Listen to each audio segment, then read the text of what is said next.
দুপুরে খাওয়ার পরে বর্মশাই শুয়ে শুয়ে ফোন দেখছিল। হঠাৎ দেখি রান্নার ভিডিও দেখছে। আমি বললাম, কি গো, রান্না শিখছো নাকি? আমাকে রান্না করে খাওয়াবে? বলছে, না না, আমি কেন রান্না করব, তুমি যদি রান্না করো তাহলে বলো, আমি চিকেন এনে দিচ্ছি। সেই দিন পড়ছিল বৃষ্টি, আর বৃষ্টির মধ্যে নাকি চিকেন স্টু খেতে দারুণ লাগে। বৃষ্টি কমতেই সন্ধ্যাবেলা গিয়েছিল বর্মশাই বাজারে।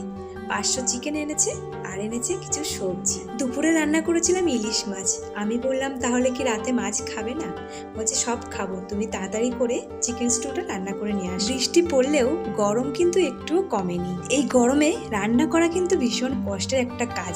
তবুও হাসি মুখে আমি রান্না করেছি, কারণ যতক্ষণ আমি রান্না করেছি ততক্ষণ বর্মশাই ছেলেকে বই পড়িয়েছে। জীবনে প্রথমবার চিকেন স্টু করলাম, এত টেস্টি হয়েছে, বর্মশাই তো পুরো খুশি হয়ে গেছে। চুলগুলো খুব জ্বালাচ্ছিল, তাই গামছা দিয়ে ভালো করে বেঁধে খেয়ে নিলাম।